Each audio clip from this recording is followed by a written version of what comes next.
Welcome to the Speak Her podcast with your host, Camille Essick, the podcast where innovators and creators connect. Let's get started.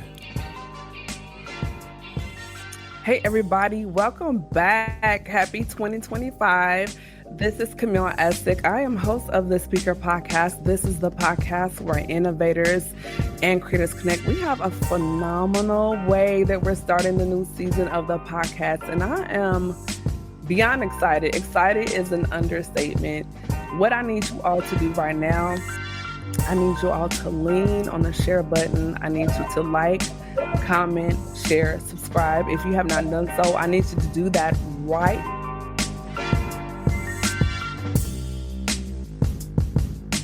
But just the intro of our guests on tonight, we have some amazing gentlemen here. We're just going to go round robin here. If you're not speaking, remember to mute your mic. We're going to start just as I see you all. Derek, first of all, thank you for coming back, and let the people know who you are and a little bit about what you do. Thank you for having me, Camille, and hope everybody's doing well. My name is Derek D. Ross. I am a brand strategist, publicist. Been working in the marketing field for about 20 years, but I love all things fitness. Used to run track, so a man of many hats. And so thank you, Camille, again for creating this space for us to have dialogue and conversations and to share our experiences with others with the intent of hopefully helping someone else through any challenges and things that they might be experiencing. So hats off to you. Thank you. You used to run track, but now you're the king of Zumba. Something like that. Something like that. Seals, my brother. What's going on, everybody? Thank you for bringing me on again. C, it's always a pleasure to come on here and support you in your establishment, online establishment. My name is Seals. I'm known online for Seals the Man. I talk about the mindset of men. I created a YouTube channel for my two young nieces so that when they grow older, they will have almost an online time capsule of what to look out for, the things they need to look for, and when it comes to relationships with men, decent men, and just, to have something from their uncle that they can look forward to in the future. So that's one of the many things I do. I won't list everything. I won't make this by myself, but I thank y'all all for inviting me, and look forward to this. Wait a minute. We just going to slide past the 100,000 plus subscribers. Like we're not talking about that.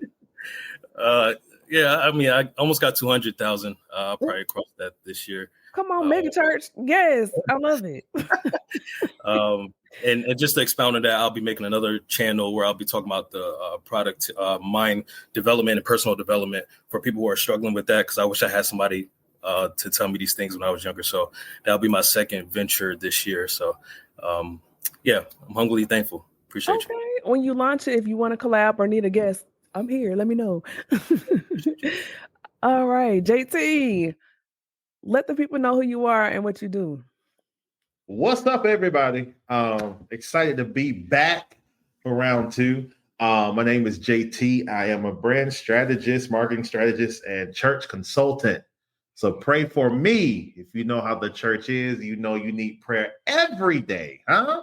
It's here. So I'm excited to be here to embark in this conversation. I just pray I don't get too honest, and we go down a rabbit hole. So everybody here, if y'all feel like I'm going down a rabbit hole, just yell my name and I'm going to come back up.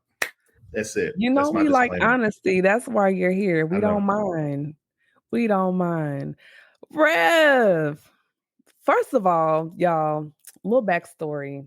So we call him Rev. Stanley Pounder, Master Chief. And so his wife, Reese, I met her in Naval Justice School, and they weren't married at the time. So we were all naval shipmates. And I remember her before she met him, during when she met him, and after she met, and girlfriend just won't stop smiling. So he's my shipmate, but he's also like my big brother, because that's Master Chief, and we respect the rank, But yeah, so that's the connection, the Navy connection. So Reverend Master Chief Stanley Pounder, let the people know who you are, what you do. Oh, man, it is a beautiful thing to be here. Definitely feel an honor to be around young kings in their own rights. And I say that they're kings, at least they should have been. So being a founder and pastor right now of InStep Connects, which is a marriage coaching seminar that we put together. It's a 6-week class. You already know that I'm active duty Navy. Also an associate pastor at my church, helping with the youth and kids. It was about 250 of those volunteers and youth. So I stay busy. Yes. And it's like a running joke. Thank you for your service. He understands. We hate that, but we gotta be a little petty. Minister Byron. Hello. I am Minister Byron Dixon. I am my profession. I am a IT guru. I just put it as that. I do everything IT. Right now work at Fernbank Science Center where I'm audio visual, and I am the IT coordinator for Fernbank Science Center. I also am a football coach at Stevenson High School in Stone Mountain, Georgia. So that I'm always mentoring young men, been doing that for almost 15 years. And just pretty much just have a heart for men. Just Bible says iron sharpens iron. And I'm just so happy to be here that we can kind of put some sharpening to some dull axes out there on some brothers. And hopefully they can come out sharp. And it's enough brothers in here to make them do that. I like that. Say that again. You're putting iron on dull axes. Yeah, we're sharpening each other's axe. Metal on metal sharpens. I like that. I really do. Last but not least, my brother Prescott. What's up? What up? I'm Prescott Mack. I am an author, basketball sports agent. I represent professional basketball players that play overseas. An entrepreneur. I also own the professional basketball team in Savannah, Georgia, called the Savannah Buccaneers. And I am also the assistant women's basketball coach at Savannah State University. And I'm just, learning as we go. Hopefully I can learn something from these brothers on the screen. Husband, father, and still trying to figure it out. So happy to be here. I appreciate you, Kim. I'm excited. Thank you so much. Before we kick things off, I want to say we had one more panelist. He and his wife had been on the show prior to, and so I saw him one day at church, and I was like, I'm doing something in February, and I would love to have you on. And without question, he was like, absolutely. And we booked everything, got the emails were going out. But the Lord called him home. And so we want to just take a minute to honor the life and legacy of Elder Lawrence Wilburn. God had other plans. So he was our other panelist for tonight, but God has, the final say, and he is sovereign. So we want to dedicate this episode to the Wilburn family, Dr. Matisa, Laverne, Deshaun, Landon, and their daughter, Taya. So without further ado, we're going to slide right into our conversation for tonight. One of the things I wanted to bring up was the fact that there's a lot of negative conversation out here in regard to, the red pill, blue pill community. A lot of toxic stuff going on out here. So I wanted to have this conversation tonight to really sit down with some brothers I knew would come with some positivity and some good, solid information and points of view. And one of the things I want, and anyone can jump in and run with this, but I want to ask you all, what have been some of your common challenges that you faced in dating and marriage? What have you seen, and how can those things be addressed?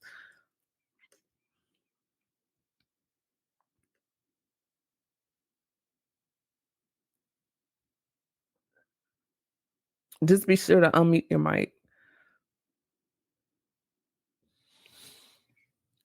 Okay, I guess I'll start.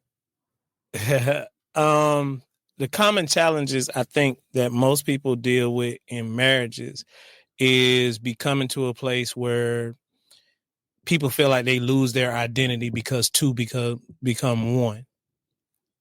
And so I think a lot of times, especially as men are afraid of marriage.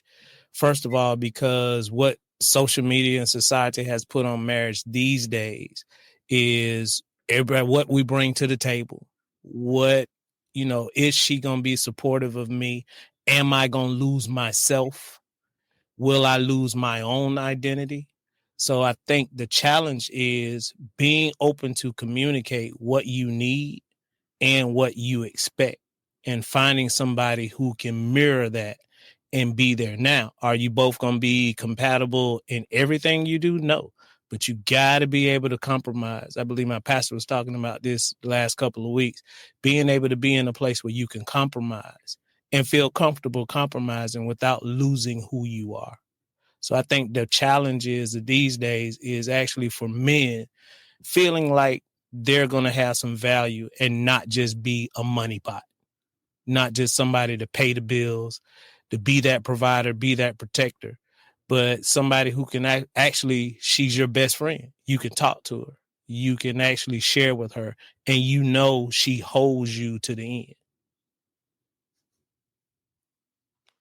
Yeah, that's big. I think for me in my marriage personally, one of my biggest challenges was learning that that I have to go first and I have to be last.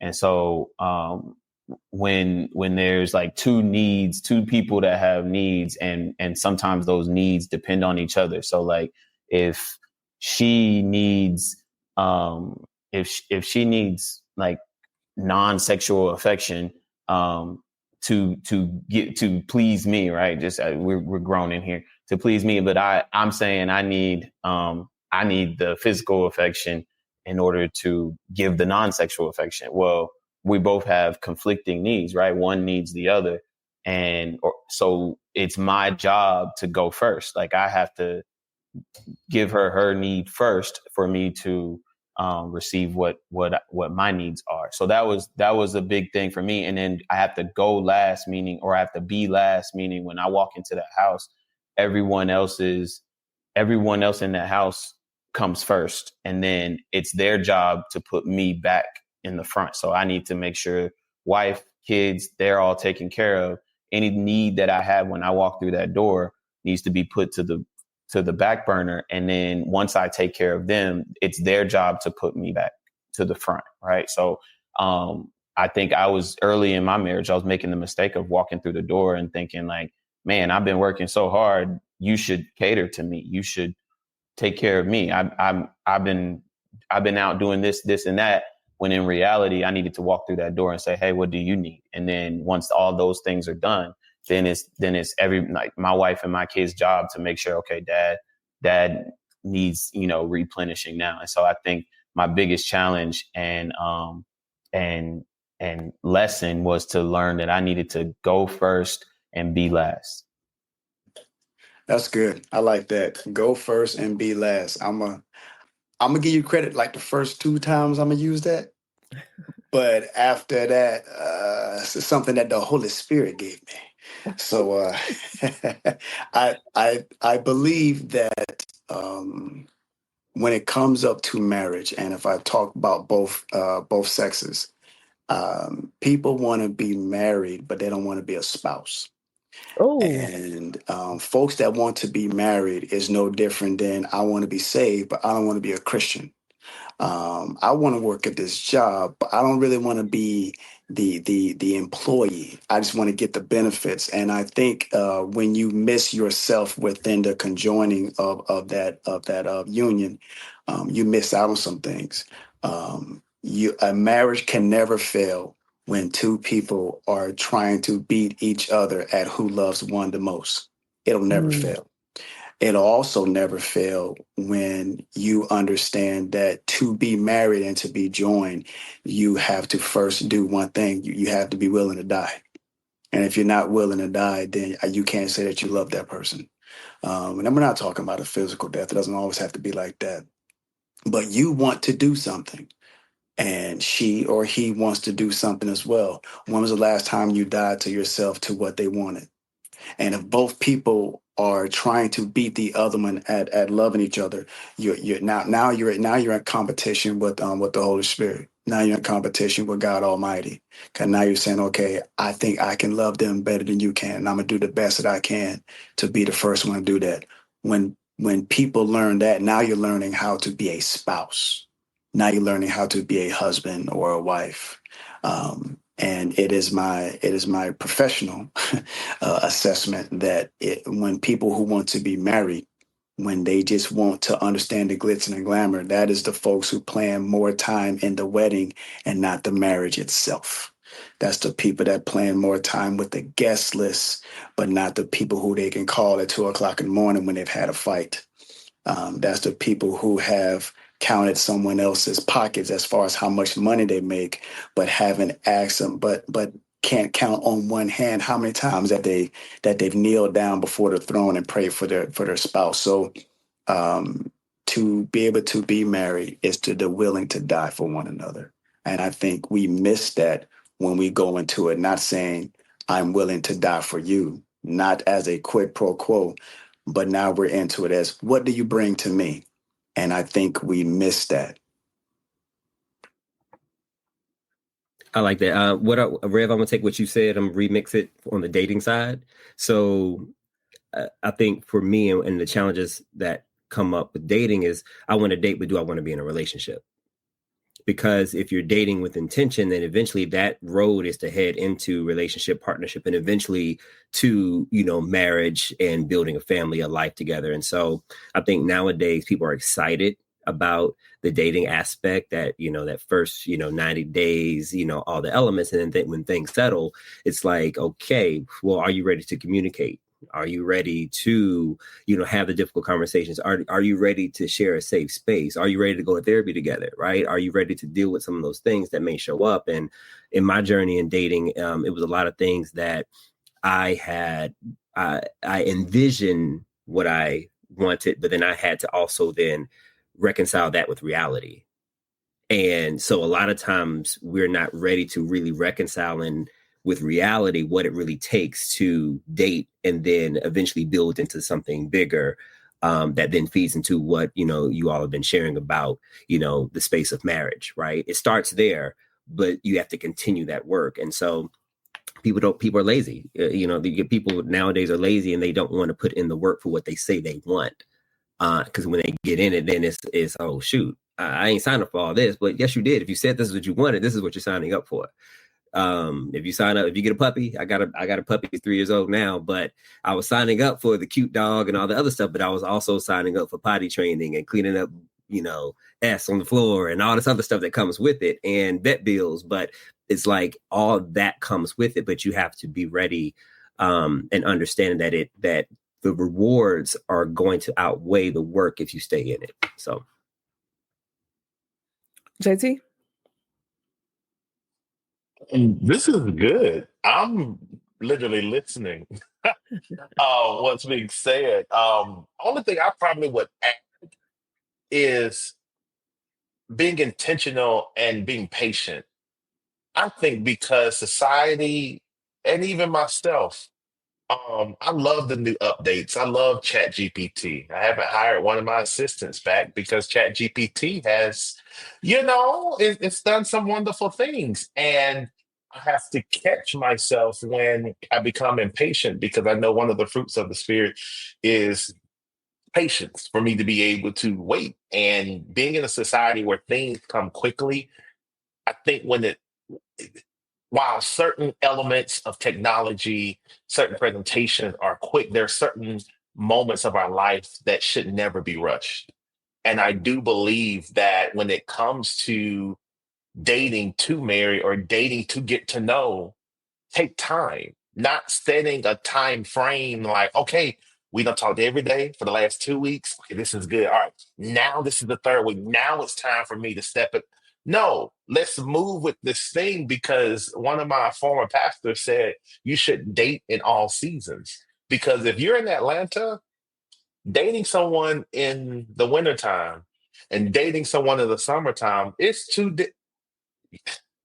always a hot girl summer happening, and how they are in the winter, it's different in the summer. I need to see you. I need to see you in moments where you're up and you're down, and you see your aggravation. I feel like we don't put enough time in the preliminaries to ensure that if this is going to be the investment I'm going to risk all of this on, let me make sure I put my time into it, I study it, and not force things to happen, not force us to go out somewhere. Because the truth is, I'm trying to hurry up to get to this so that I can get the yes and not the rejection. Because I'm not sure if I put this time in, they're going to reject me. I was guilty of that. Let's hurry up. Why am I hurrying? Oh, because if I lock you in, I'm going to get rejected. And the problem is, once I'm in it, I'm like, dang, now I'm committed. What the heck did I do? Oh, because I was moving too fast. So I really think just taking on that space of being patient, not being in a rush. Because at the end of the day, if you're a Christian, you believe God, if he decides to call me to my mansion, I'm winning. So I don't want to sit here and be like, I'm going to miss out, because every day I'm excited because this is the day that he's made. So I'm excited. And if I get a partner and we're going to win this thing, great. But I don't need to rush on something that literally could be detrimental to my life, all because I want to hurry up and get somewhere or create this picture that everybody keeps seeing that truthfully is probably not even real. They just need the likes, they need the income, they need the engagement. Let me just take my time to really choose my investment wisely. That's good. You were talking about being rushed. I hear a lot of men say that they knew the person was their spouse when they met them, but they just wanted to wait and kind of vet them. So what does that process look like for a man? Because on the woman's side, we know what we're gauging and looking at, but what is that vetting process without breaking code, the G code? But what is that looking like as far as like, within whatever time frame it is for you? And that time it can be different for every man. But what are some of the things that you wish women knew that, hey, this is something that's important to us? I'll jump in. Speaking from the dating side, I'm not fortunate enough to be married like you brothers yet, but I know my why, right? So that's a big thing for me. I feel like a lot of our brothers need to know our why and how heavy is that why? How legit is our why? Why do we do the things we do? What's our North Star? Because a lot of us are just aimlessly dating out here. A lot of us are just aimlessly dating because we're horny. We just got off of a breakup. She dumped us, and now it's get back time. Like you brought up in Atlanta, it's city boy summer now. Like, but the ones who are being intentional and having a fruitful future with a woman, one who wants a relationship with God being the foundation and being that back. What is your why, right? And once you know your why, you'll be able to direct yourself and your intentions towards that why. I was taught that a man without a destination is a lost man. Period. You got to have something. Because if you don't have anything trained on, your vision trained on something, you're going to be in a boat, just in the water, just going with the waves. And you know what happens when you ride the waves, you eventually crash. You eventually sink. And a lot of our brothers are going through that. I gotta admit, I went through that at one point in my life too, because I was, just wilding out here, right? Until I tightened up, sharpened up, became a real man through guidance and God's favor. And now I have a why. So I feel like a big thing with men who knows what woman is for them is because she fits, I don't want to say fits the agenda, but she fits the mold. She's of equal yoke. There's no confusion. It doesn't go against his beliefs or his morals. She aligns with what his vision is. So I will say that to you, Camille. Once you know your why, you'll be able to see your future. Yeah, and sorry, go ahead. Okay. I was just going to hit it, brother. Hit it. I'm gonna sit and wait. I think you muted, my king. I was just going to piggyback on that a little bit and just say it's really about, like, God kind of called the wife to be a helper. And so if she doesn't know, if you don't know where you're going, if you don't have your vision, as Seal said, if you don't have your destination, then how do you know what type of help you need and what type of helper you need? And so if you have your steps ordered and you've already, like Seal said, your North Star, or you have God out ordering your steps, then you know what direction you're going. And if, this person that you're dating or this person that you're, considering to be your partner or your spouse, if they're going in a totally different direction, then that tells you everything right there. But if you have someone that's helping you be that GPS and taking you to that destination, then that helps you kind of weed out, the ones that are unqualified, so to speak.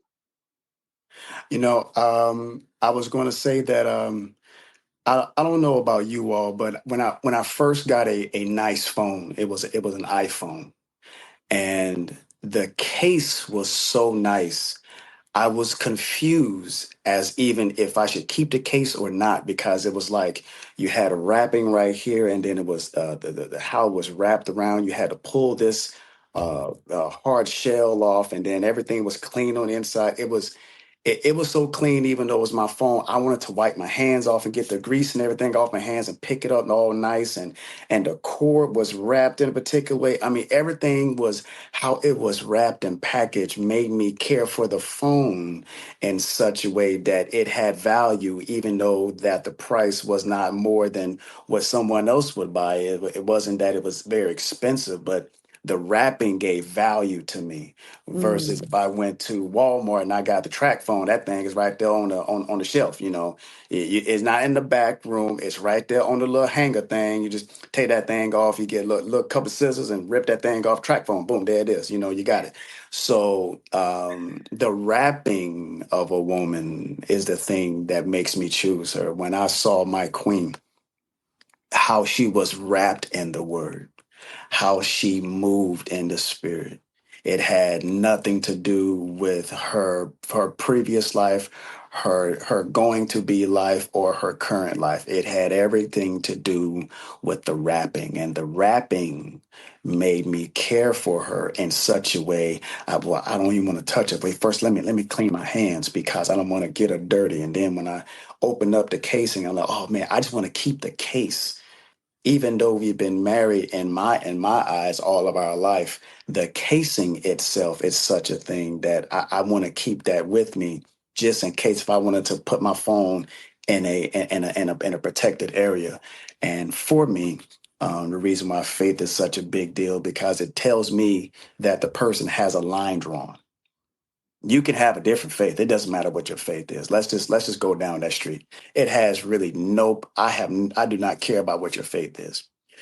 Because if you have one, it says you have a line drawn. I will only go this far. And if you go beyond that, that person's face said, hey, I thought you said, according to X book, you're supposed to blank. The fear is that people are not wrapped in anything. And they can say, well, I'm going to go this far today, and then tomorrow I'm going to change it up. And then the next week, boom, boom, boom, boom, boom. And I'm curious if they some people may have a iPhone type of presentation, but they look like the track phone that's at Walmart.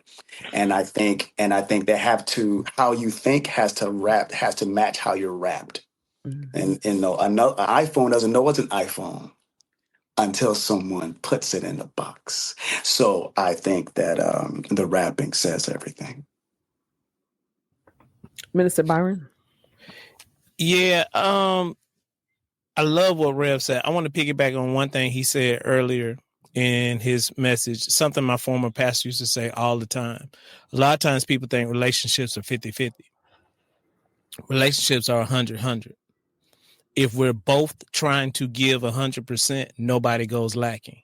If I'm only giving 50, then you're only getting 50% of me. But if I'm giving you 100, we're both giving each other 100. Nobody goes lacking.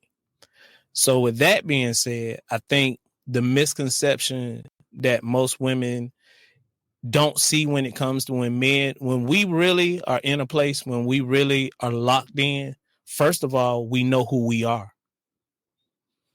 When a brother knows who he is and he's and we're being real here. A lot of us have gone through some damaged parts of our lives. We've got the notches on our bedpost, the whole nine. We've dated everybody. We did all that until something in our life changed us, whether it was religion, whether it was God changed us or something. We came to a place where we came to know who we were. When we know once a brother finds out and knows who he is, then when he comes to the place, then he's ready to find that mate. So you as women have to understand that once a brother finds himself, my wife would tell people all the time, the first moment I knew who she was, I started taking over more responsibilities in her life. I was like, so who do you have? Who's your cell phone? That's what I was taught. That's what my former pastor taught us. He was like, I said, give me your cell phone bill. She was like, huh? Give me that cell phone. I'm proving to you at this moment in time that I'm trying to cover you. That's one of her favorite words. I want to be covered. So if you want to know if this man is really for you, when he starts covering you, while he's dating you, while he's getting to know you, when he gets to that covering part, then he's locked in, because first of all, a man can't cover you if he don't know who he is. And that's the big issue, that a lot of women do not actually look and understand that when a man, he has to know himself. And society doesn't, I mean, we're being honest, we're black men. So we're already knocked down 5 notches just going into society. So we have to get into a place where we know where we are. We feel like we're successful. Our businesses are doing good. Our jobs are doing good. And I have the things that I need. And once I'm ready there, then I'm ready to take on. Then you know seriously if he's ready for you. That's good. And I guess to kind of dig deeper and kind of just rip the Band-Aid off of this conversation, I want to know what you all think about the mental health side of being a man and being a safe space for each other. Just in this platform, I have learned a lot about men and communication and how not having that space to communicate and to talk and open up. And if you were to cry, it's like now you're antagonized in your orientation and sexuality, like, oh, I'm not a man, if I shed a tear or two. But now we're in a space and time where it's not as taboo as it used to be. So what are you all doing, or what are your thoughts as far as within each other, as far as the brotherhood, creating a safe space of community for your brothers to come to you and talk without the ridicule of being emotionally vulnerable and not being judged? Well, I think it starts with asking the man, when was the last time he redefined manhood? And when you ask a man when was the last time he redefined manhood, you usually don't get an answer because they have not done it. We have not done it. I grew up in the 80s. So it was all G.I. Joe, Transformers. I grew up on Rambo and Arnold Schwarzenegger movies. So that is what was in my brain. That's what a man does. He lifts weights. He is strong. He knows how to have sex with a woman. He knows how to make her moan very well, and he knows how to make money. It had nothing to do with the emotion. And when I tried to show emotion on the playground, I got ridiculed for it because they're like, why are you doing all that? We don't do it like that. And I'm like, well, my mama likes that. You're a woman. My mama's a woman. Now I'm confused. So then I do what the girl on the playground does, be a little tough, be a little like this, be like that. Okay, cool. Now I go home and my mama's like, where's my baby? What's going on? And now I'm confused because I want to be my mama's child, but I want to holler at Shawty over by the swing set. You know what I'm saying? Because she got that skirt on. So it's very confusing for us. So then we get praised by the girl that we like on how tough we are, And then when it gets to the point to breaking that out, I wasn't praised on how vulnerable I was. I wasn't praised on how secure in my feminine side that I was. I wasn't praised on how I just showed my emotion. I was praised on the fact that I can take a licking and keep on ticking. I was praised on the fact that nothing affects me. I was praised on the fact of being strong, and my identity with strength was you can't see nothing on my face, even though I'm broken on the inside. So I would hate to say it like this, and you can bleep it out if you want to. Men are broken because of women, but that's only because that's all women knew. Oh, And wait. Hold on. women take a time Wait to a minute. step back. Yeah. When men are broken because of women, but that's only because that's all women knew. Most girls grew up with doll houses, so she was learning how to be somewhat of a wife throughout that time. We had army men. It's kill or be killed. Look, this video game is life or death. So now that we're together and we got these two worlds clashing, you want me to act like how your Ken doll was in the fantasy world you have, and I'm trying to get you to act like the girl on that VCR tape that I press play on. Huh? So it's extremely confusing. I mean, think about it right now. A great number of women is not flaunting themselves to the guy that is caught in his emotional state. They're flaunting to the guy that looks like he can fight a bear and take his coat. So it's very confusing for us. Equally so on the men's side, but we're talking about men right now.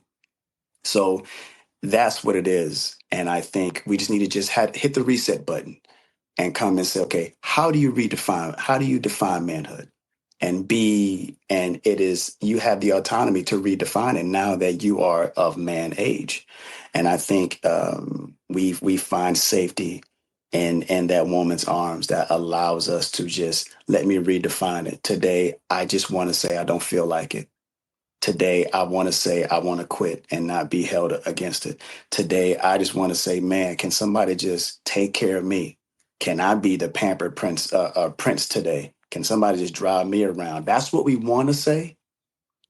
But do we have a safe space to say it without these new terms? Or you acting sassy, you acting that. And when women say that, all you did was shut us up. And it didn't mean that you shut us up because we don't have anything to say. We just don't have anything to say to you. So I just try to just tell men, redefine manhood, and let's go down that street on what makes you feel comfortable. That's really good. Derek? Listen, I'm listening. I'm taking it in. I think it's creating the space to what Rev said, is where we have to unlearn a lot of things as we get older. I'm still learning and still uncovering traumas from when I was younger, and how I show up today and what that means for me and how I show up in different spaces. I have an avoidant attachment style. Just really understood what that was maybe a month or two ago, and how that shows up in my communication and my relationship and friendships. And the Homer meme where he's walking back through the trees. When things get very heavy emotionally, when I feel rushed, when I feel pushed to certain things, and it's a lot more in depth in that, but this is just high level. I shut down emotionally, or I pull back. If I feel forced into making a decision that I haven't made the choice to choose, right? It's a lot of different things that shows up in that. And that then determines how I show up in relationships and in friendships and, and bonding with other people. I always want to feel like I have the choice to choose. And if I choose it, I'm in it. But if I feel that I have been emotionally manipulated in a way, or, I think that's the best way to put it, emotionally, mentally manipulated in a way that makes me feel like that choice wasn't truly mine, that it was kind of led down this road and then I chose it. And then in hindsight, I look back like, did I really choose that? Like, is this the space I really want to be in? Is this? And so I'm learning more and more of how to navigate that. And even navigating that with other people, there's there's other attachment styles and how they even battle against each other. And so I think in Rev's point into even what Seal's man said earlier, and my brother Prescott, about knowing yourself, even with that iPhone analogy, iPhones are tested before they go to market. All the stuff. And so we have to constantly go back and upgrade the software, whether that's therapy, whether that's talking to other brothers that's been through similar experiences, and being open and vulnerable enough and having that space, right? Understanding what vulnerability is, right? It's a lot of redefining a lot of things, what it is to be a man, manhood, but then also what do these terms mean? What does vulnerability really mean as it pertains to a man? What does being comfortable? What does mean sharing? And so I think it's just really continuing having that dialogue and finding spaces where those of us that have been doing the work, that have some awareness, can say, hey, I can lead this conversation, or I can show up and be the example, or at least help to guide other brothers in this path to help as we're redefining those terms and things. So JT? I guess it's a lot of preachers on here, so I'm just gonna keep using their analogies, No, use and your analogy. flowing. No, because I'm a preacher too, so I might as well just keep I the don't want flow it to be going. preachy. I want it to be I honest. know. I know, I get it, but the thing is, in the space of what Derek just said about the upgrade and using the phone, the one thing that we don't do is we don't read the instructions to learn about everything on the phone. So when something goes wrong, we try to troubleshoot ourselves instead of just going to the actual book that knows everything about it. And I feel like as men, even myself, I'm good at being honest. I'm good at, learning until it gets a little tough, until I start seeing things that require me to have to make actions outside of me and myself communicating together. It's the moments that I have to start addressing things of the past and things I may have done to people or things I may have said. It gets a little tough then, because now I'm like, wait a minute, this is going to show them that I was weak. I was wrong. I was in a bad and sad place. I was dealing with something, and not knowing, not spending enough time with myself, reading my manual, going to the good book, being able to have that conversation. I get stuck, and I'm sitting there diagnosing an issue that could be fixed if I just really became honest with myself. If I really just knew what my triggers were and able to say that, able to put some things out, able to be vulnerable, able to find other people. I remember it was one time I was just talking about just looking at my life and seeing how much I do for people, right? And I was like, pat on the back. We're doing well. And I looked at what I was getting back from the ones I was helping, and I didn't see the same token. And I was like, and I mean, I'm ready to get my pen, and I'm getting ready to put them on this list. And we're gonna create an exit strategy. Until Holy Spirit said to me one day, it's because you haven't told them about you. They call you and tell you about them, so you know where their triggers are, you know what they're dealing with, you know what they need help on, but you never pick up the phone and talk to them when you're having a hard time, when you're dealing with something. So how can you expect them to know about the deep parts of yourself and you never open up and share it? And I had to start balancing that out, but it took me having to spend time to look at my manual, to look at myself, to look at what the book says about who I am and what I should be, and being able to know when issues arise within myself, knowing how to deal with it and then articulate it. Because now when I'm dealing with something, I tell it, I share it, so that others around me that are close can find certain moments and triggers that may say, hey, Jay, you good? Yeah, I'm good. What made you say that? I remember, oh, thank you for checking in. So I think just spending time getting to know us, and being okay with not being perfect, being okay with not being always on 10, having weak moments, not being able to hit the mark, being okay with that, but having the right people around you so that when you say that you're not okay, they want to go to your manual and figure out what do we need to do to get it fixed. So, Minister Byron? It's a couple of things that were said that really triggered something in me. And I think I'm a flip it and just be real honest. A lot of times men are in a mental state because of where we learned what manhood was. Let's just be honest. We learned it in the barbershop. We learned it from our uncles. They didn't tell us the truth. They just told us what you were supposed to be as a man. Boys, quit crying. Men don't cry. They told us and they taught us that we were not supposed to be feared. And I love the way Rev flipped it. And that's what our uncles told us. The G.I. Joe, the Army men, the whole nine. And then when we turned around and actually found that first woman that we really cared about, and we wanted to cry, and we ended up crying from because we were in a vulnerable situation at that time. She did something. Okay, we finna go there, Camille, but she did something to me that brought out an emotional state of me, and I cried. And then she looks at me and breaks me back down and be like, but I need you to be that tough protector man, instead of embracing what that was, because everybody told me I could not do that. Mm-hmm. So you got a lot of men that are, the reason they don't get in relationships is because they do not want to feel that again. That is not something you want to feel as a man, that once you open up, once you get there, that there is a female that brings you back down and tells you you can't be that kind of man. That's not the kind of man I want. Well, as you just said, JT, but that's what the book told me. I'm fearfully and wonderfully made, and I do have an emotional side to me. I'm not supposed to be that guy all the time, 24/7. I have to be in a place where I can, because if not, let's just be honest. A lot of times when we do get to a certain age and really ready to settle down, we got so much trauma and built up stuff that we never released. Even stuff that we could talk about from our childhood. Yeah, I grew up in the whooping stage.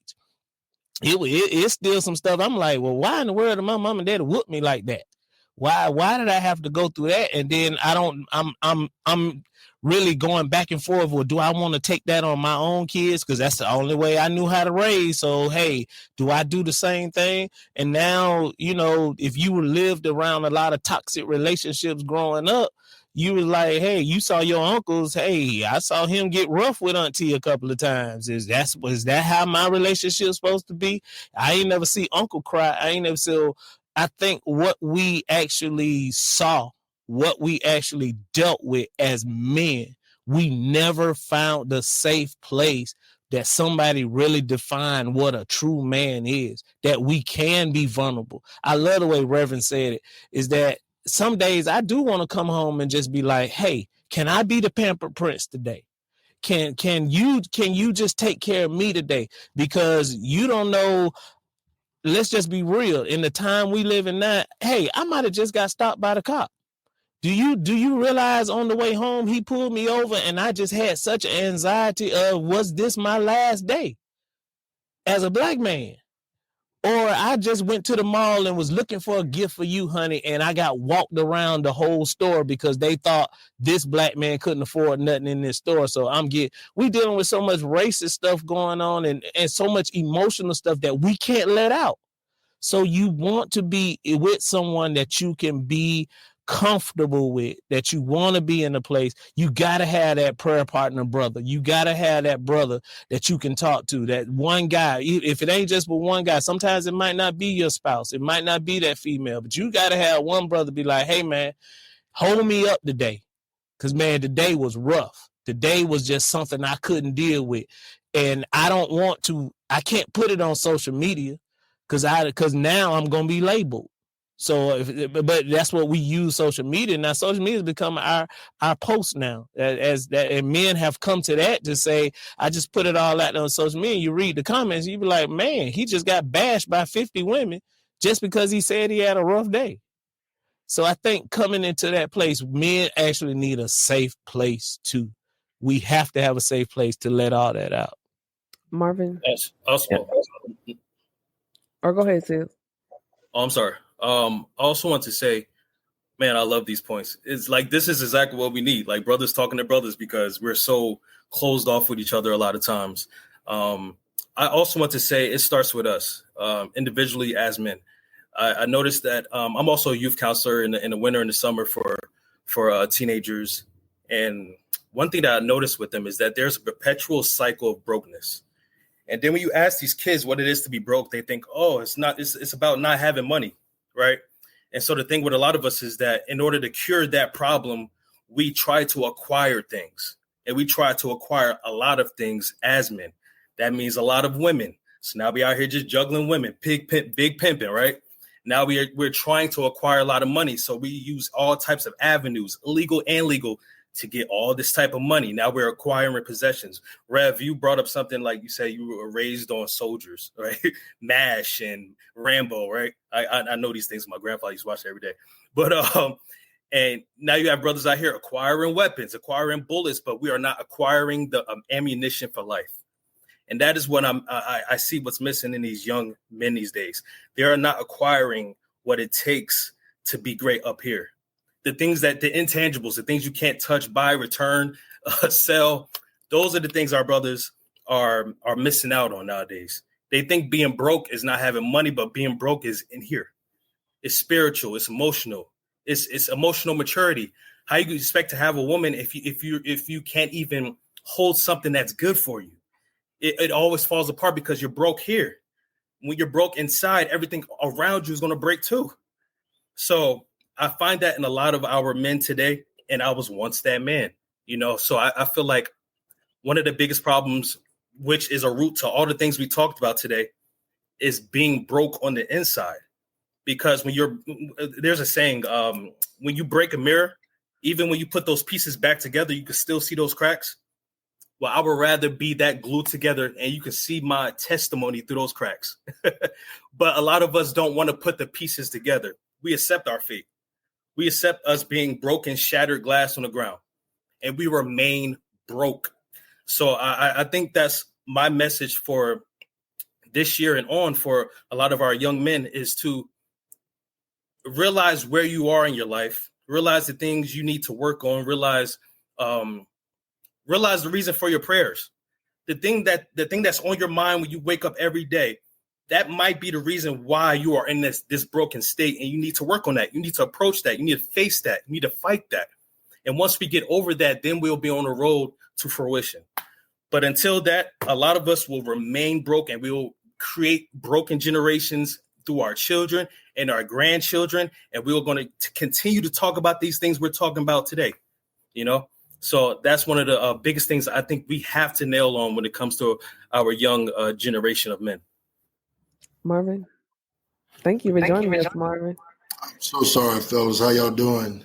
I didn't catch the question. I'm sorry. Oh, we're just discussing safe spaces for Black men and just how to do that. How to have safe spaces for Black men? Yeah. Communication. For myself, working in a elementary school or in education period, I have learned to have safe space for us and for males. And how we do that is finding someone, like the fellow said earlier, finding someone who we can talk to, we can trust, we can confide in. I know for a lot of us, like they said earlier, we are nervous to find that safe space because of the things we've been through or being judged.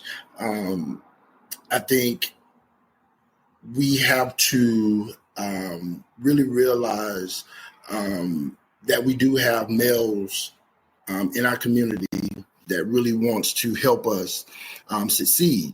And I think it's more so of us trying to figure out if they're cool enough to talk to. Are they going to tell my business? Are they going to judge me?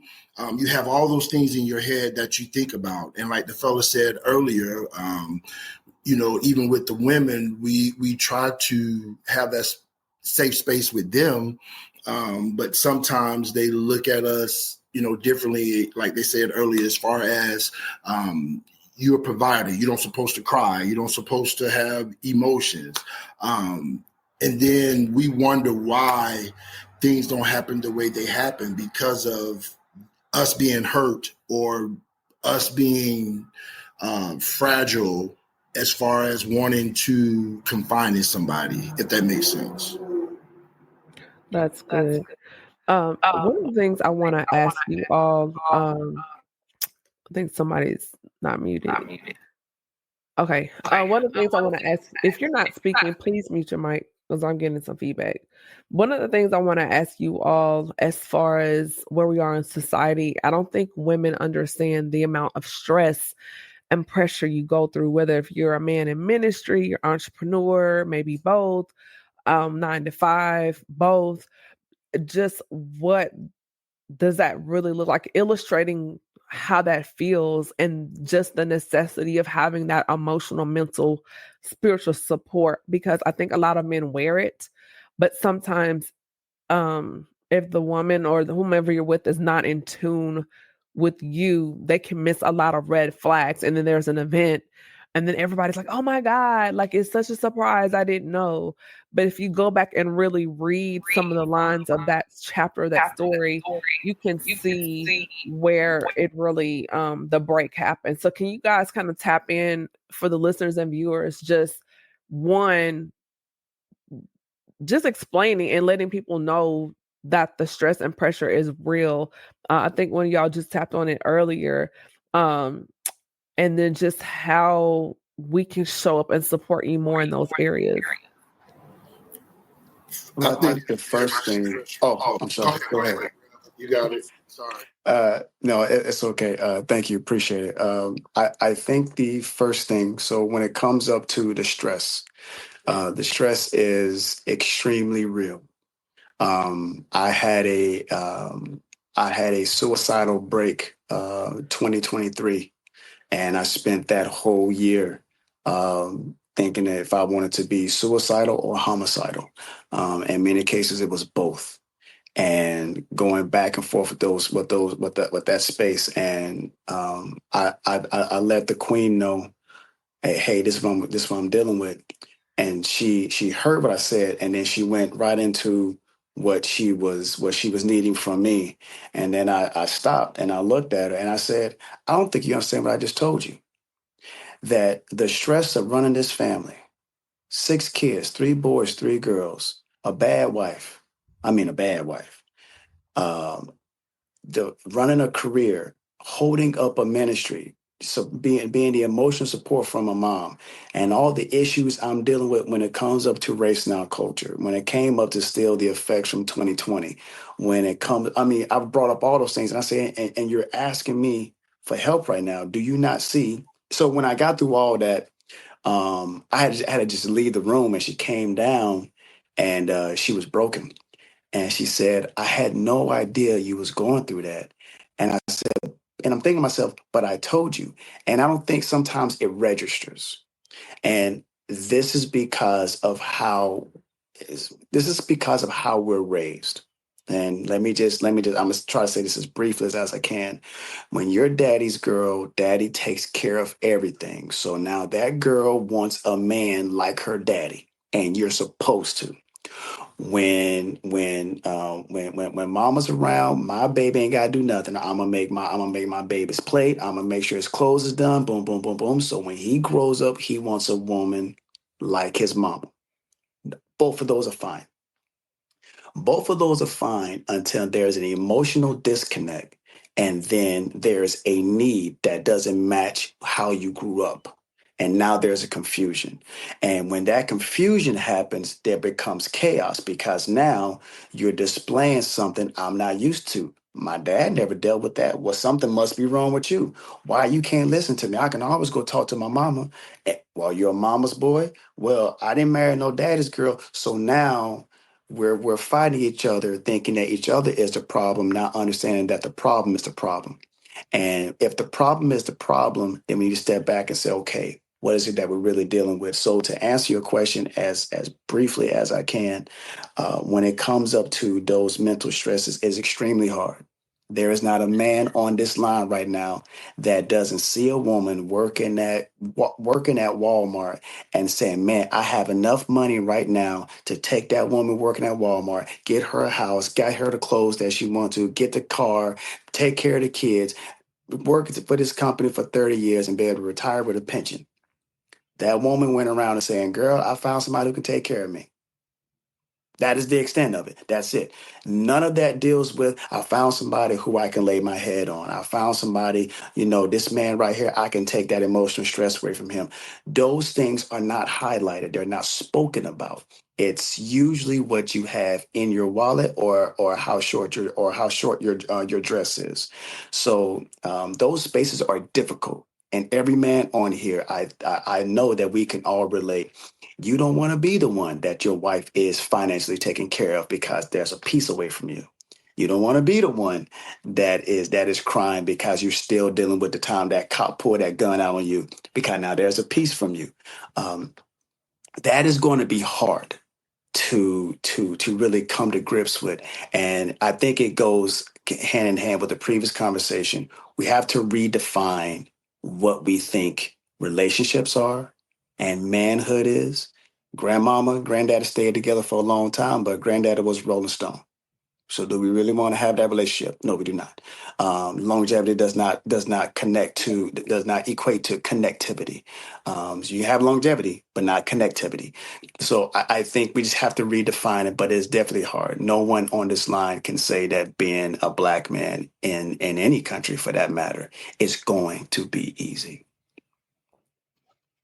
Yeah, I'll piggyback on that a little bit because I feel I also, like Derek, I'm a fearful avoidant. I have a fearful avoidant attachment style, which means I'm a anxious avoidant. And where that stems from is really, home and childhood. Just because we didn't talk about issues, we just kind of brush we get mad at each other. Like me and my mother would get mad at each other and argue, and then there was never an apology or any reconciliation. We just, it was over with. Like you go to your room, I go to my room. Next, when we see each other again, we good. Like we don't talk about it. We good. And still kind of do that to this day.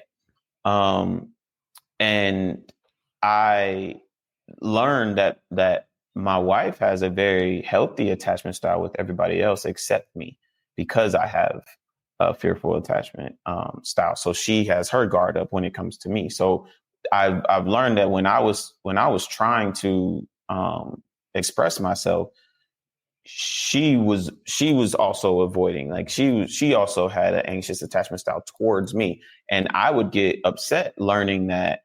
I would even say like, hey, you are like pleasant with everybody else. Everybody else can come to you and talk to you and open up to you.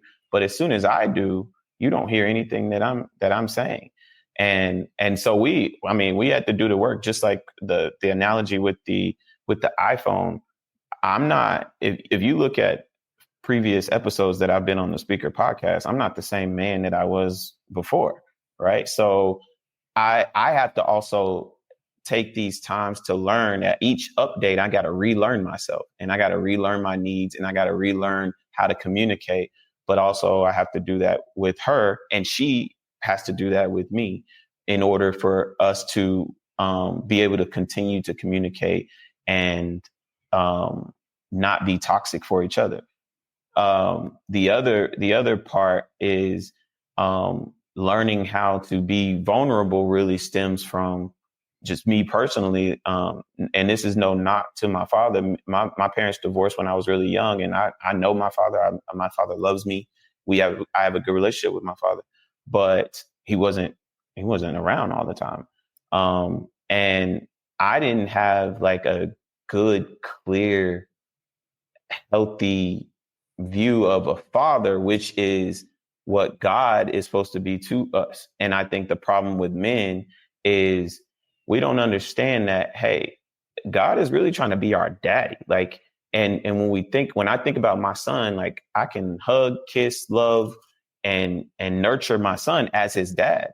And when I learned that, like, okay, when I'm going through something, God actually, he not saying, hey, shake that off, like pat me on the butt. You know, you don't cry. No, he wants to coddle me. He wants to hold me. And we don't picture that. We don't picture that when we pray. We don't picture that when we think of God, because we think like we're stuck in our masculinity, so to speak, instead of like going to him in a surrender of, that is my father, and I can literally fall and break down into his arms, and he's going to hold me, and he's going to love me, and he's going to kiss me. And that is not in any way, shape, or form gay, homosexual, anything, because that is my father. And once I learned that, it was like, oh, I mean, yes, I would love to be extremely vulnerable with my wife, but I don't have to, because I have a father that I can go to, and I can literally cry to, and I can be as vulnerable as I want to, as I should have been as a young boy with my dad, and how my son can be with me, because he can cry, he can come to me, and I will hold him, and I'll love him, and I'll kiss him, and I'll teach him, and I'll instill masculine values into him. But I am going to be a safe space for him, as God wants to be for us. So I think that was huge for my growth, and learning how to be vulnerable as a man, and really, like, whether my wife, if I express this to my wife or not, or if any man expresses it to any woman, you don't, like, if she hears you, great.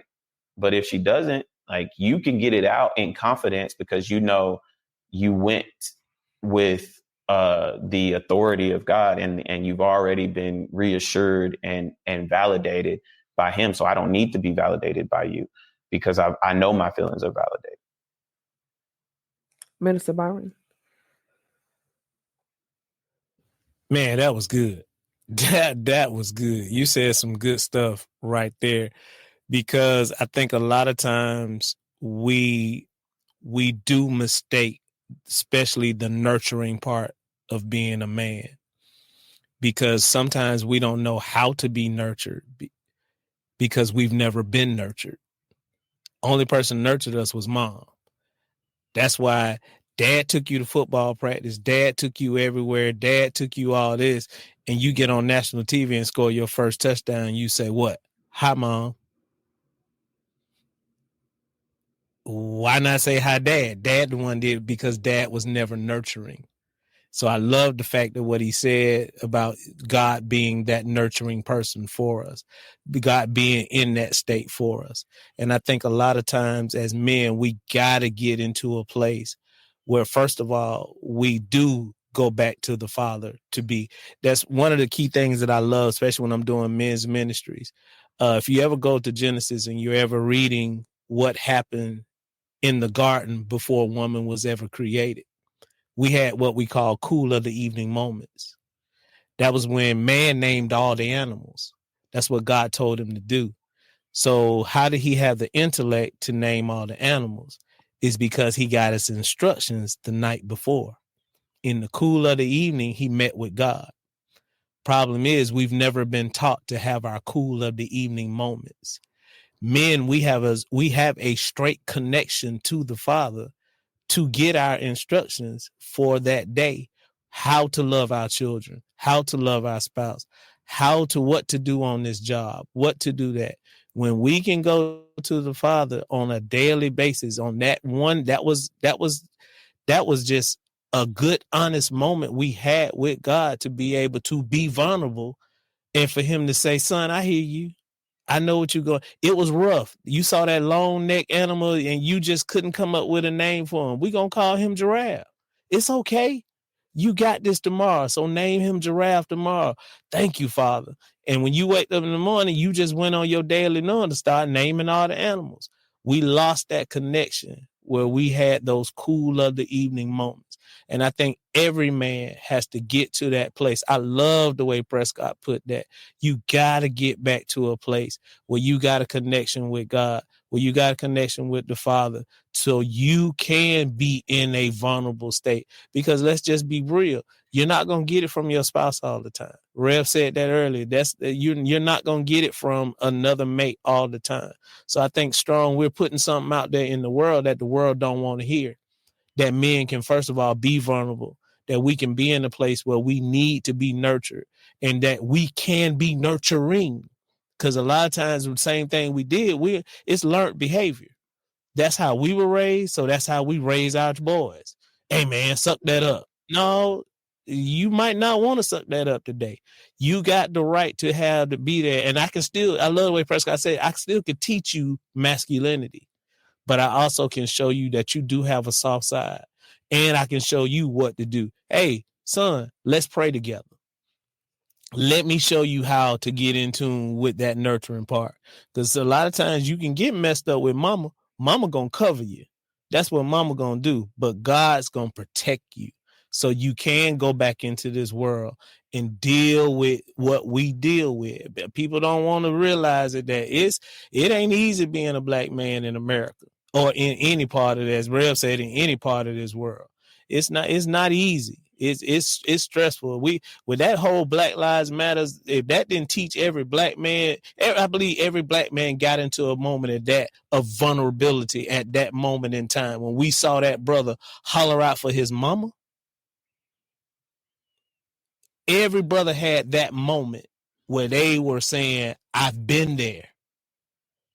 And it was just because I was at the wrong place at the wrong time, but I had the right color. And they didn't respect what my color represented. So I had to deal with it. And we deal with that on a daily basis. So I love that part, Camille. But, man, Prescott, you brought something up on me. I might have to dig on that. Yeah, I like that. That's really good. There's something I want to ask you all, Derek and Seals. I want you all to take this first. And we've talked about this before, but I want to bring it back around because it just seems like something we need to continue to dig out. The term I call it performance exhaustion, where it's get the money, get the women, get the check, get the awards, get the house, get the car. And it's a way to compensate or band-aid some of those other stresses, hurts, and pains, and why men do that. And I want to dig deeper into that question as far as you do it, but then you're gassing out, and then there's a crack. And you may tap into a vice, whether it's something you're watching, maybe something you're putting in your body, some other type of vice to try to dull or null that pain. So Seals and Derek, just to jump off this segment, as we turn the corner in this conversation, as far as your perspective, as far as how men are dealing with performance exhaustion.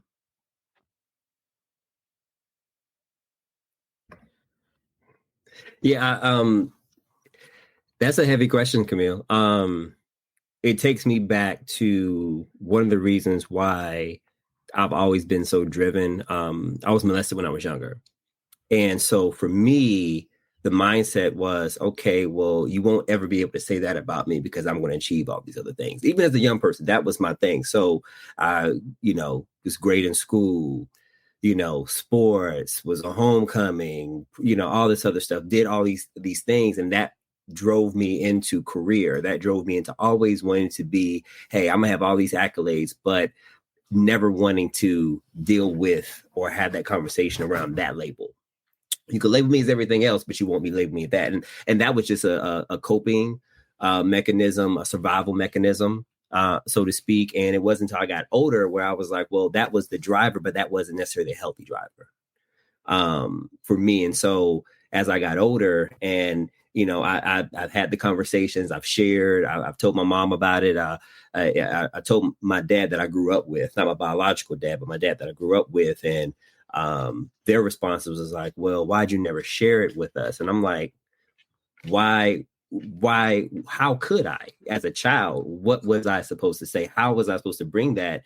And even as a child, I, in my head, didn't want them to feel like they were failures at protecting me. Right. And so I never brought it to them because I was trying to protect them. And so I've always been in this space of protecting other people and trying to hold up this image right?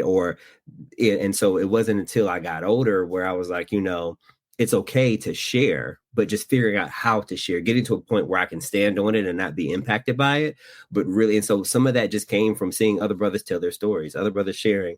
And so for me, that's what the driver was, that performance mechanism of having to always show up this, and code switching in different rooms, even, when I was in high school, I was friends with the white kids. I was friends with the folks in the hood because I grew up in the hood when I was in Winston-Salem, and so I could code switch and switch around with a lot of different groups, but I never felt like me, because I was always trying to show up and perform in these spaces. And that went into career and how I show up at work, and always wanting to be the one that solves everybody's problem, but not standing up for myself. And so over time, I was able to get to a point that the more I spoke up on it, the more I could hear my voice back, the more I felt more confident in holding boundaries and spaces. And so as I shed a lot of that performance stuff over time, going to therapy, opening it up, being comfortable about talking about it, the more I could feel myself kind of regaining that power and being able to now shift from performance and just being present and being me. And so that's a constant journey, right? You get triggered, you go back to some old ways, but that's a constant journey for me that I am, still navigating and still finding my way through as I hit different seasons and different perspectives in my life. So. Seals. Those are great points, D. I'm gonna bring up something I feel like we all have gone through, because I've heard all of you, and I feel like y'all all live some sort of busy lives, right? Where you kind of outrun yourself sometimes.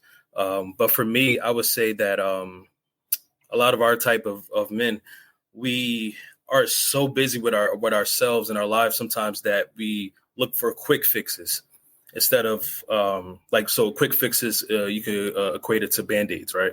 We look for quick fixes so that we can get right back on the road, right? Instead of figuring out what's really wrong with us and taking the long route to fix that. I kind of remind myself to NASCAR or any kind of racing where the car is going fast, right? But it has to stop at that pit stop sometime. It can't keep going because you're going to burn yourself out. And that is what I do a lot. I'm still working on it. God is still working on it with me, because sometimes I try to outrun myself and not realizing that I'm burning myself down. I literally just got off a break. I didn't do any videos or any content for 2 months because I was just I lost my why. I lost my reason to the why I'm doing this incredible thing that God has blessed me with. And I always said, once I lose vision of God in my work, then I need to stop. I need to recalibrate. I need to reconfigure. I need to make that pit stop, because now what I'm getting into is some sinful things, because if it's not God, it's sin. So I start to realize, what am I doing it for? The money, the exposure, my brand? I need to realign back with God, right? So sometimes I can outrun myself and end up outrunning my blessing. And that's something that I don't want to do, because I've done it before, and once you outrun yourself, you run into mud real quick. So I love what you said, D, because you're very vulnerable with that, especially about how people label you based on your history. And sometimes your history repeats itself if you do not stop and give yourself a break and realign and reconfigure and get that connection with God once again. Some people think that we have this eternal connection with God and that is perfect all the time and that we're always holy and always. Sometimes you mess up, or sometimes you can get so happy with how things are going with your business or your career that you lose sight of the reason why you're in this position, right? Because we're human. But man, once you realign yourself, those clouds open back up, and now you're no longer burnt out. Now you're remembering the why, and now those blessings starts to pour back in. So I thank God for His mercy, because I could be a fool sometimes. This human experience is imperfect, but I know my relationship with Him is perfect. So I always try to tell people that when you're noticing that you're burning out more and more again, remember your why with God. And that is the ultimate, because it is unlimited. We are limited. Once you have a source and you're plugged into something that's unlimited, like this lamp that I have on, or this TV that as long as I plug it in and I pay that bill, it's going to keep going. But as soon as you plug out, it's a wrap. And you could try to turn yourself back on. You could try to provide your own power supply and electricity. You're just going to burn yourself out every single time. So that's big for me, reigniting your connection with God and the ultimate source. And that's going to keep you going on for as long as you can. Marvin, and then Prez or Ref can go either.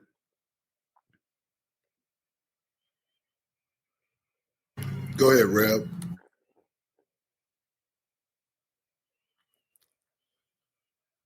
You were supposed to go. No, man, this is difficult because I think it's difficult because when I'm thinking about like the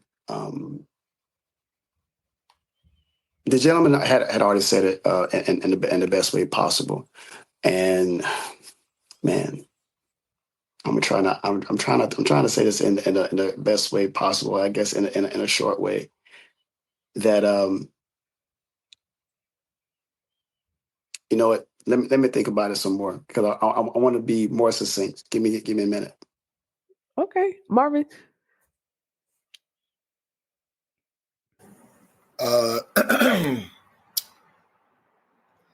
I'm like D. My history has afforded me to be where I am now. But like D said, there are times where it comes back up, and they remind you every chance they get. So knowing God and understanding who he is and who you are in him allows me to continue on that path. Of course, like Seal says, we get off track and we, just try to focus on other things so we don't have to worry about those things that are still hunting us, if you will. And so for me, I just try to stay focused, stay on the right track to keep my mind focused on that. So I don't lose my why, because I have done that before as well. Like Seal, you lost your why because, you listen to other people, you listen to, things that are going on and you're trying to stay abroad, or you're trying to stay, I won't say with the Joneses, but you're trying to keep up, if you will. And so sometimes that allows you, because you see your brothers doing what they're doing and you want to, do the same, or you want to be on that level as well. And sometimes because of your past history or what have you, or whatever the reason may be, it just never gets to that point. But I'm in a place now where I'm at peace. It took for me to leave Tallahassee, Florida, to come to Atlanta, to realize who I really am in him. And so that's where I am. And that's how I kind of try to stay focused with that, and having the right people around you to help you stay focused with that. I think that plays a big part in your focus and what you're doing, making sure that you guys are huddling up to find out where you are, where your mind is, and how you operate, and what can I do to keep you on the right track. And so that's how I kind of deal with mine. Wow. Y'all, we have unpacked so much here. I definitely want to bring you all back. I guess will be part 3, 4. I stopped counting just because I just really enjoy having you all here. Before we close things out, I do want each of you to give us takeaway nugget or gem as far as that men can take with them until we bring you all back for the next conversation. Also, what you have going on and where we can contact you on social media. So I want to start with Prescott. First of all, Pres, thank you so much for joining me here tonight. This has been a phenomenal conversation. Just for our brothers, is there one more thing that you feel like they need to know or think about until we do this again? Because we are going to do this again. So. Yeah. So falling in love, finding somebody to kick it with, that's easy. Partnership is hard. When you're a partner, you gotta think about the other person. You gotta compromise. You gotta sacrifice. Like, partnership is difficult. All the other stuff, getting there is easy. So if you really and truly want to kind of navigate the dating and married life, you got to be ready to be a partner. But I am Prescott Mack. I am international basketball sports agent. I recently wrote a book about how to become an international basketball sports agent. I also own a TBL organization, which is the Basketball League. So I own a semi-pro team in Savannah, Georgia. We have our season actually coming up in March, and we play from March to June, and we play at the Savannah State University. I'm also assistant women's basketball coach at Savannah State University. So reach out to me. My Instagram is at pmac.sportspro. And would love to connect with anybody, network with anybody. And I appreciate you, Camille, for having me on. Absolutely. Rev? I would say probably the most important thing to take away is that self-assessment. Not everybody, let's just assume that everybody doesn't have the access to healthcare and things of that nature. So here's how you know that you probably need to take a step back. Scoring is something that we're very used to. If you play basketball, they want to ask you how many points you made, what position you play. If you play football, or how many yards that you run, or how many football tackles you got. So if it's a house, what kind of house you got, how many bedrooms. It's always a point system. When the point system stops being important, and the quality from which the environment brings to you, you're in a healthy place. If the points is still a driving thing for you, you're probably in a financial trauma. And that means that you're chasing something because you what it's like to have nothing, and you're fighting tooth and nail not to go back to that. So having a self-assessment is really important. When you can be happy with that 88 Oldsmobile, if you can be happy with that and you don't worry about what people say, you're in a healthier, I'm not gonna say healthy, in a healthier place. When you're with the person that doesn't fit the mold that everybody else says it should fit, but she is good to you, you're in a healthier place. So self-assessment is probably going to be the best thing. And if you don't know how to do a self-assessment, that's one of the ways to do it, is to ask yourself if the point system still matters, because you're trying to impress people who can really care less about you. Then you're not in a good place right now. So yeah. As far as myself, we're still doing in-step connects. We're doing a couples coaching. We don't do couples counseling. We do couples coaching. It's like a football coach. I'm teaching you how to throw the football, not why someone deflated your football on the playground when you was 5. We're not talking about that. We're talking about right now. So we do couples coaching. So we got a couple events coming up with that. But my job is very much so connected with not only just the military, but our ministry. What was that, Queen? How can they reach you? How can they reach me? Hey, Reese, that's my friend, y'all. I'm sorry. I'm always talking to the Queen. Yes. Everyone can reach me on getinstep at yahoo.com. And I'll put my contact information out there, because you never know, brothers. We can always connect. 252-288-9345, 252-288-9345. I don't want nobody saying that men don't talk and men don't connect, because we talk for almost 2 hours on this thing. So we have proven everybody wrong. We talk about the things that we want to talk about. So let's just go ahead and make that part clear. So that's it for me, fam. I'm sorry for squealing. Reese is my girl, so I had to shout her out. Minister Byron. Okay. Thank you, Camille, for inviting me. I love this. This is right down my wheelhouse. I think what I would say that I would love for the men to take is, first of all, have those cool of the evening moments. That's your God-given right as a man. You have the right to get right in that connection with God, to be in a place where you can get your strategies for your life, because we as Black men have to be healthier in all, Rev said it, in all parts of our lives, our spirit, our physical, and definitely our mental. I think we ignore the mental so much because we're trying to go through life being the provider, being the protector, being the man. That's what society tells us we're supposed to be, the man.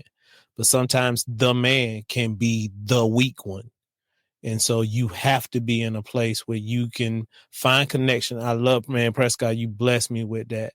You got to be in a place where you can get with God to understand that I can be vulnerable with him. So I love that point. I think that was just the key point for me tonight, is that I do have someone that I can go to, that I can let my guard down, that I can be that vulnerable and, as society say, that weak man. But he's still going to love me, kiss me, and then he's going to push me right back out that door the next day and say, go be the great man that I've called you to be. So I think that's the point that we got to realize, is that we do have someone. And I'm not a big social media guy, but my Facebook is my name. My Instagram is the first part of my email, which is BYR Dixon. That's my email is connected right there. Like I said, I'm a football coach. I do IT, audio, visual, and do a little catering on the side, doing some chef stuff. I'm a grill master. So, reach out to me if you got some things you want to do. I just love living life. I'm enjoying this part of my life right now. Once you hit that 50 range, you kind of start looking at that hill of life, and I'm just really starting to enjoy it. So, yeah, and Camille, I appreciate it. Thanks again. This was great. You're welcome. I gotta have you back so you have your own episode as well. I'll reach out to you, Marvin. Hey, earlier I didn't introduce myself. I'm Marvin Boatman. I am a behavior specialist here in Atlanta. I'm also a fashion consultant. I also have a nonprofit organization called the Kingsman's Club, and we service young males and we teach them etiquette, grooming, dress for success, and some other stuff as well. My takeaway is for us males to have more conversations like this, for us to, one, not judge a book by its cover, right? We want to make sure that we understand, because you don't know that gentleman that you're walking by may be that blessing that you've been looking for. And when I say that, meaning they may be the key to another career, or just partnering with them to do an organization or have an organization, what have you. So it's very important that we understand, that we have to be a little more, when I say putting our pride aside, and really understanding that we really need each other, especially with what's going on now. Like, we really need each other like never before. So it's very imperative that we connect with brothers that we can trust or get to know, so we can get to a level of trusting, and kind of go from there. But Camille, again, thank you for always thinking of me. Again, I apologize. I feel so bad that I wasn't on the first half, and I feel like I missed a lot. But if you have me on again, I promise you I'm going to get my computer together and I'm going to be on time and I'll be ready. Thank you again for this opportunity. You missed a lot. I just want to rub it in. Oh, wow, bro. Wow. Real. That's why we have replays. Come on. Yeah, it was so good. I'm rubbing in your face. It was so good. Really, Camille, don't do me, please. I'm Petty Betty. I do what I do. You missed a lot. Okay. It was good.